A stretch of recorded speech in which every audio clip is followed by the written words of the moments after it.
In its military operation in Gaza, Israel has made miscalculations. It miscalculated this past Sunday when an airstrike led to a fire that killed dozens of civilians in a tent city in Rafah. Prime Minister Benjamin Netanyahu is calling it a tragic mishap, saying they were targeting 2 Hamas leaders. It miscalculated last month when airstrikes hit a small convoy of aid workers delivering food, killing 7. Unfortunately, in the last day, there was a tragic incident. But admissions like this are relatively rare. Since the start of the war, Israel has held its ground. It answered accusations of genocide before the International Court of Justice by arguing it has always been acting in self-defense. Benjamin Netanyahu called the idea of a warrant for his arrest through the International Criminal Court disgusting. And his government says any call to stop the war is tantamount to demanding that Israel cease to exist. No power on earth will stop Israel from protecting its citizens and going after Hamas in Gaza. Proof of Israel's resolve? As I say these words, tanks have rolled into Rafah, part of a multi-week ground invasion of what was once considered a last bastion for more than 1 million Palestinians who thought it was the safest place to be, because nowhere else was. This has certainly drawn outrage amongst many in the international community. And finally, the outside opinion that matters most to Israel, that of the United States. So I think what he's doing is a mistake. I think it's outrageous. Has so far failed to change Netanyahu's mind on the war. Why is that? Why does Israel seem so unmoved by what has been one of the most dramatic shifts in global opinion against it that we've seen in decades?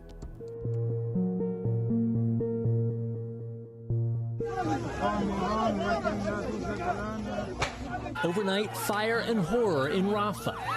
Since the start of the war, Palestinians have fled in great numbers to Rafah. Remember those leaflets the Israeli army dropped in northern Gaza, ordering Palestinians to flee south? As other cities in Gaza hollowed out, Rafah became the territory's most populous city. Well over 1 million Palestinians would call it home. Then, it became a target.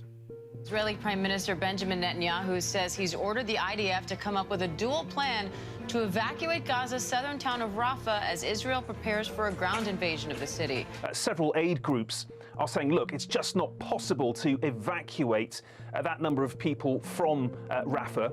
Israel's position is that Rafah is a haven for thousands of Hamas fighters and senior commanders, and that it can't wipe Hamas out and rescue its hostages without storming the city. But as recently as last Friday, the UN's highest court, the International Court of Justice, ordered Israel to stop the operation. Israel must immediately halt its military offensive and any other action in the Rafah governorate. In the eyes of the UN, Rafah had become too important, too critical, a humanitarian lifeline for so many Palestinians. Hundreds of thousands of Palestinians had already fled the area, but many thousands also stayed and were directly in harm's way. I should point out, the ICJ's rulings are legally binding, but it has no way of enforcing the orders it gives. It can tell Israel to stop the operation, but it's not like there's an international police force upholding international law. And that very weekend, the same weekend it ordered Israel to stop the fighting, violence in Rafah would go up a notch. Hamas launched 8 rockets from Rafah towards Tel Aviv, a dangerous long-range attack, the likes of which we haven't seen in months. Those rockets were mostly intercepted or fell in empty fields. But Israel, ignoring a legal order from the UN's highest court, carried out a strike of its own on Sunday, targeted 2 senior members of Hamas in Rafah. According to the IDF, both officials were killed. But according to Gaza's health ministry, so too were at least 45 people, civilians, mostly women, children, and the elderly. Israel doesn't take full responsibility for those deaths. Netanyahu did call it a tragic mishap. But Israel also says the smaller precision bombs it used in that airstrike couldn't have caused such a large fire. And it claimed that more likely, the fire was caused by a secondary explosion, possibly of a Hamas weapons cache. That didn't matter to some members of the international community. And the images coming out of Rafah are horrific, heartbreaking. Our position has been clear on Rafah, and we've been saying it now for weeks. The level of human suffering is catastrophic, and that's why, Mr. Speaker, we need an immediate ceasefire. Even Italy and Germany, two countries that are usually more aligned with Israel, even they have come out against Israel and said that this is a sign that what's going on in Rafah is unacceptable. Outraged by the Israeli strikes, the president of France wrote online, these operations must stop.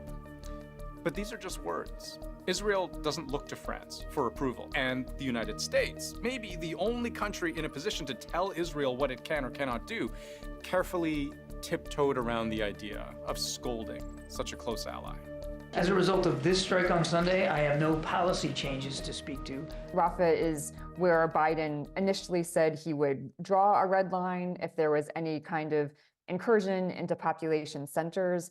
Now that that operation has actually started, we're seeing some fine-tuning, if you will, to how the administration is viewing those lines. Now, the U.S. hasn't always been this delicate. It has taken harder lines against Israel since the start of the war, but U.S. aid hasn't stopped flowing, and Israel's military machine hasn't stopped pushing.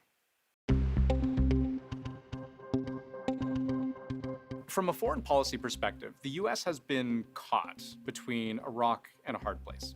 So the U.S. has had this balancing act. For many, this was a just war in the sense that this was a massive, atrocious terrorist attack on Israel. Most states would defend themselves against such an attack. The issue is how that war has been waged, and that's where the U.S.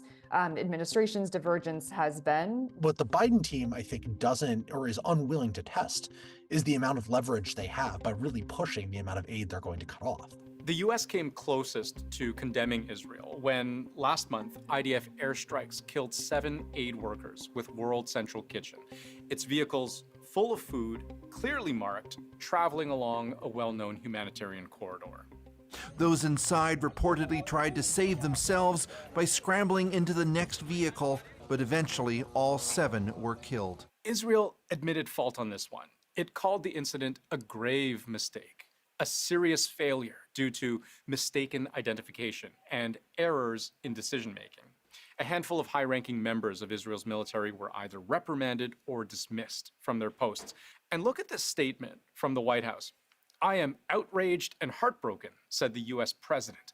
"Israel has not done enough to protect aid workers. Israel has also not done enough to protect civilians." Biden's nuancing of his position in regards to the war was shifting already, and then it really hit an inflection point with the strike on the international aid workers. Really from the start, one of the priorities for the Biden administration has been getting aid in and also protecting civilians, or at least attempting to. And so that strike just embodied, I think, how both of those goals were not only not being met, but were being completely, denied. And Joe Biden would go even further. About a month later, he threatened to withhold American weapons shipments to Israel if it crossed a red line. I made it clear that if they go into Rafah, they haven't gone into Rafah yet. If they go into Rafah, I'm not supplying the weapons that have been used historically to deal with Rafah, to deal with the cities, to deal with that problem. We still don't believe that a major ground operation in Rafah is warranted. But so far, there has been no withholding of weapons. That's despite Israel's ground invasion, despite this past weekend's death toll in a Rafah tent city, and despite even more recent reports of an attack in Al-Mawasi nearby, a designated humanitarian zone. Israel's military denies playing any part in this attack, but according to Gaza officials, as many as 21 Palestinians were killed. I think Netanyahu has been very clear from the start that he is willing to go it alone if need be, that he sees this offensive in Rafah as necessary for Israel's aims of diminishing Hamas's capabilities. But for most of the world, they have seen this massive airstrike at a time when Israel was supposed to be showing some restraint. If Biden's not going to follow through on his threat of suspending military aid in exchange for a significant Rafah incursion after recent events and spottings of Israeli tanks in central Rafah, I mean, I don't know if the red line really exists. And while all of this goes on, politics continues to play out in the background, further isolating Israel. Spain, Ireland, and Norway have just officially recognized a Palestinian state, something they had resisted doing for years. Ireland would have much preferred to have done this as part of a peace process. Indeed, that was what our programme for government had originally intended to do. However, continues Ireland's Prime Minister, we have made this move alongside Spain and Norway to keep the miracle of peace alive. That's a direct response to the ongoing war, and recognition of Palestinian statehood is something most countries agree on, nearly 150 in all, with some notable exceptions. Canada, the United States do not recognize Palestinian statehood. As the war has gone on, obviously increasing concerns, certainly from activists, citizens around the world, but increasingly even from governments being increasingly critical of the war. And alongside that, I think we've seen a real shift in the international current in the extent to which the international community is willing to really push Israel for more of a long-term resolution. Every day, the global public opinion situation gets worse for Israel. At the beginning of the war, right after October 7th, there was a tremendous outpouring of international support for Israel. But the brutal nature of Israel's counteroffensive has lost all of that sympathy. It's not clear right now what an end to this round of fighting looks like, but what does seem clear is that no amount of outside pressure so far has deterred Israel from accomplishing its stated goal of destroying Hamas. Israel's position is that its offensive is a matter of self-defense and that its very survival is at stake for as long as Hamas continues to exist.